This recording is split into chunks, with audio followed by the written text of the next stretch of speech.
died over the last just months.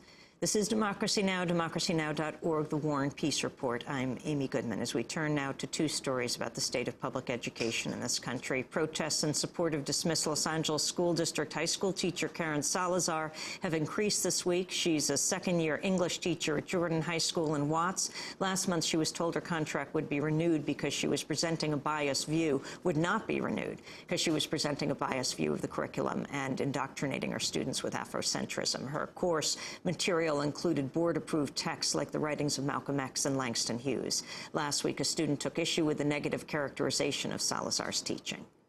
She encourages her students to continue on. She gives them the push. She doesn't give up on her students. She says, okay, you're struggling in my class, I will take time off. I will help you after school. Most teachers don't even do that. And the fact that she's teaching us about our culture and things that are relevant to us, that's what they are afraid of. They're scared of a teacher who does that, because that involves critical thinking. They don't like students who question or to think critically. They just want students to absorb everything and then to regurgitate back to them. Jordan High School officials refused to comment when we contacted them and said the issue was an internal matter relating to personnel, but the case of Karen Salazar is not unique. In 2006, Jay Benish, a high school teacher from Aurora, Colorado, was briefly dismissed because one of his lectures was deemed anti-American. On the eve of the Iraq War in 2003, Deborah Mayer, an Indiana school teacher, was fired after telling her class, "I honk for peace." A federal appeals court in Chicago upheld the school's decision last year and ruled public school teachers do not have the constitutional right to express personal opinions in the classroom. We turn now to another story that could have a chilling effect on education in Arizona public schools. A legislative panel in Arizona endorsed a proposal in April that would cut state funding for public schools whose courses denigrate American values and the teachings of Western civilization. The measure would also prohibit students of state-funded universities and community colleges from forming groups based on, in whole or in part, on the race of their members. Critics say the bill would essentially destroy the state's Mexican-American or Chicano studies programs, as well as student groups such as, the Movimiento Estudiantil Chicano de Aztlán, or MECHA.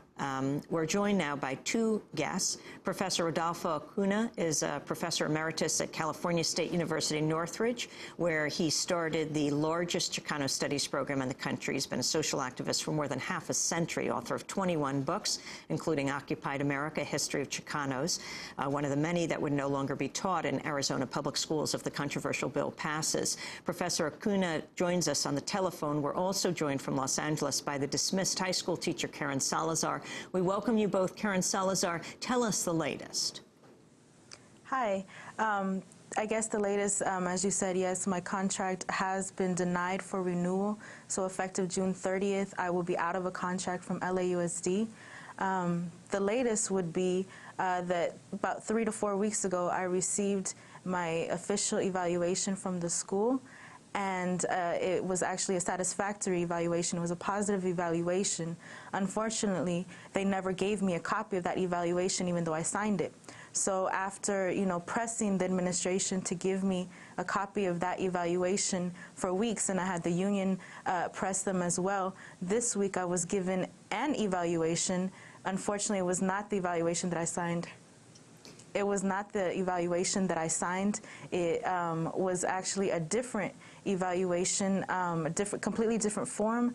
My evaluative marks of satisfactory had now been turned into unsatisfactory. And their major beef with you? The major beef, originally they told me that the reason for not renewing my contract was that I was presenting a biased view of the curriculum. They later told district officials that I was indoctrinating students with Afrocentrism. Later they said that it was due to an overteached position, too many English teachers at my school. Now the latest is they're saying that I'm not teaching state standards.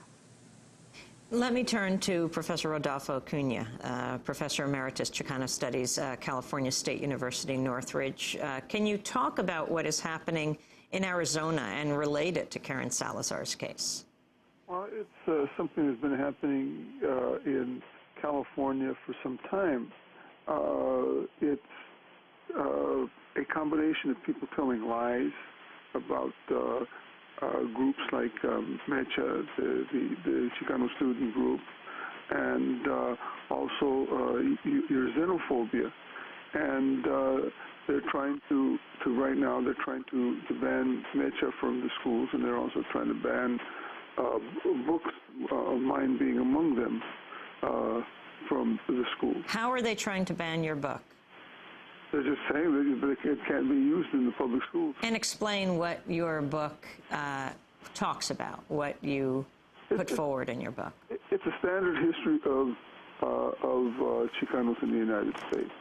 It's no more, no less.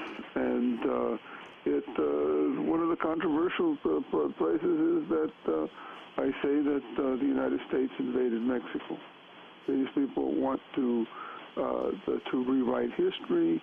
They want to build their walls, and they want to say what they say, and they want everybody else to say what they want them to say. And who is behind the Arizona proposal? Pardon me? Who is behind the Arizona proposal? Well, you have various groups. And Arizona is not unique in this. Remember that at Stanford in 2003, you had MECHA funds withheld from them by the student government, and you have an awful lot of xenophobia at that school. Professor Acuna, explain what MECHA is. Pardon me? Explain what MECHA is. MECHA is a student group. It was founded in the late 1960s. Right now, it's a group of very young students who are very idealistic, who recruit other Chicanos to come to school, who usually participate in anti-war demonstrations, who stand for something. They're a minority on campuses. They're not exclusive to Chicano students. You cannot be exclusive to any group if you are chartered by an AS group, Associated Student Group. Karen Salazar, can you talk about the charge that your teachings were too Afrocentric? Talk about what you taught. Sure. There was actually one lesson in particular that's been extremely controversial. I used a 3-page excerpt from the autobiography of Malcolm X, which is an LAUSD approved text that's widely used around the country, in other countries as well. I used a 3-page excerpt, standards-based. They never denied that it was standards-based, but the administrator who observed when my you class, say standards-based, in LAUSD, Los Angeles United School District, but LA standards-based? Standards-based for the California Content Standards for English Language Arts. Go ahead. So it was a standards-based lesson.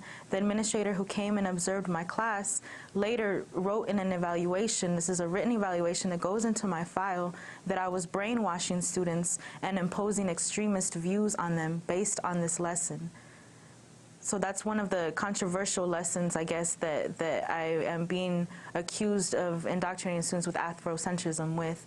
I did have a mentor teacher observe the same exact lesson that same day, just coincidentally, because she is my mentor teacher. She comes in periodically to observe my lesson, and she took away something completely different from that lesson than what the administrator did. How many times were you evaluated compared to other teachers? Wow, this year alone, I've been evaluated at least 15 times. Comparatively, the average evaluations for teachers is between 1 and 3 times, so, you know, it's substantially more. Do you have any recourse to reverse your dismissal?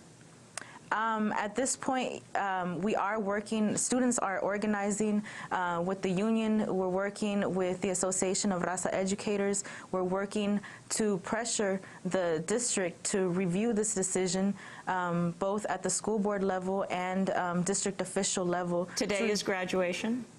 Today is graduation, yes. Will you be there? Yes, I will. I want to thank you both for being with us. Karen Salazar will follow your case, dismissed teacher from Jordan High School, and Professor Rodolfo Acuna, Professor Emeritus of Chicano Studies at California State University at Northridge. That does it for the broadcast. Democracy Now! Produced by Mike Berkshire, producer Aramata Angelic Ahmed. I'm Amy Goodman. Thanks so much for joining us. Our website, democracynow.org.